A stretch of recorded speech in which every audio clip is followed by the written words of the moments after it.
in fact, Niranjan, multiple videos that have now been accessed by Republic TV clearly goes on to indicate that perhaps the route of the Prime Minister was clearly shared with the protesters.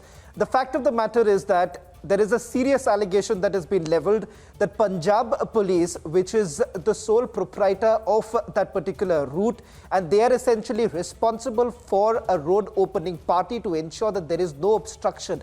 Now, that's the basic rule that is basically followed, or rather the protocol that is followed along with the SPG when any sort of movement of the Prime Minister takes place. So how is it that the protesters were basically aware that the Prime Minister would be taking that particular route is one big question. Niranjan, there are some reports that are also coming in just as a face saver.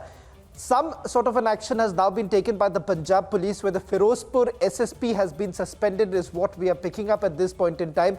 That's a development that's taking place.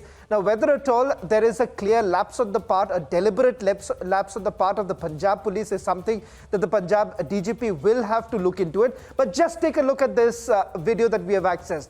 You are talking about the car, the convoy, which is basically moving. Just on the left-hand side are protesters. There is barely any distance between the convoy and the protesters that you are taking a look at. There are protesters who are following the Prime Minister's convoy.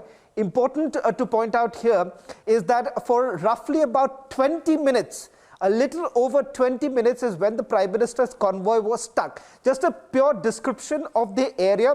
It was right on atop a flyover when the convoy was basically stopped because there were protesters who had gathered there. There is an Innova that had basically obstructed, or rather the safe marking between the Prime Minister's vehicle and the distance between the Prime Minister's vehicle and with that of the protesters was basically divided between just a couple of cars that were ahead.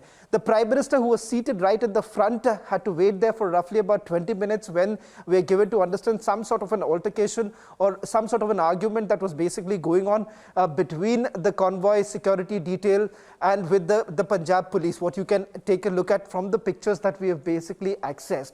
But the fact of the matter is, what is the protocol like? For all the viewers who are basically wanting to know how does this essentially work. Now, the Prime Minister's protocol or the Prime Minister's security detail, which is maintained by the SPG, remember, whenever he basically visits any particular state, it is the state authorities or the state police which also looks into the matter, ensures that any sort of travel that he undertakes is clear.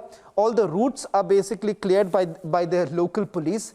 In fact, the local traffic police is also taken into consideration.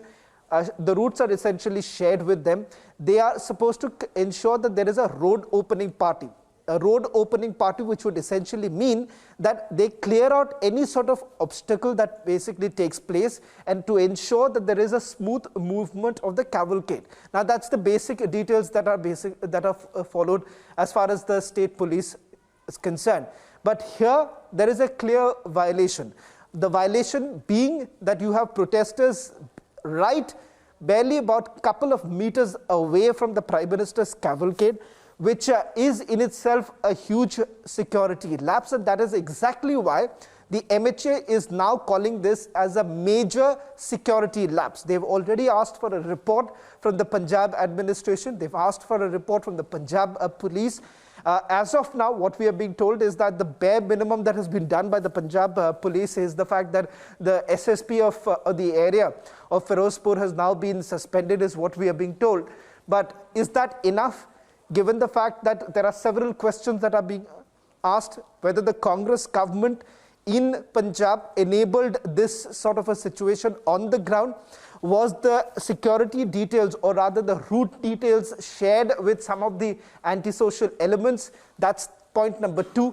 Point number 3 is that how exactly is the road obstruction taking place without the Punjab police ensuring just minutes before the Prime Minister arrives whether they had taken a look at what was actually happening. If they were aware of the fact that there were protesters there, why is it that the SPG was not informed about it so that a proper and appropriate decision could be taken? Some of the basic key questions that one needs to ask at this point in time. While there would be politics played over it, and that's exactly happening. You've had Congress leaders cheerleading at this point in time. You've had some youth Congress leaders essentially asking how's the Josh. Response has already come in from Union Minister Smriti Irani saying that the magnanimity of the Prime Minister was essentially shown when he reportedly told some of the officials while he was on his way back, at least in Bhatinda, that Zinda laut raha hoon. Now that's the response that has basically come in from the Prime Minister's side. But politics aside, you are essentially talking about the head of the nation. You're talking about the leader of the nation who basically has a certain security details that should not be flouted at any cost. And politics should be kept aside. But what we are looking at, some very serious allegations. One, did the Punjab Chief Minister avoid taking calls? Because that's a direct allegation that has been leveled by BJP President JP Nadda, who's saying that Punjab Chief Minister did not even take the call. So Punjab Deputy Chief Minister, who spoke to Republic TV, said that perhaps Punjab Chief Minister was not aware of it.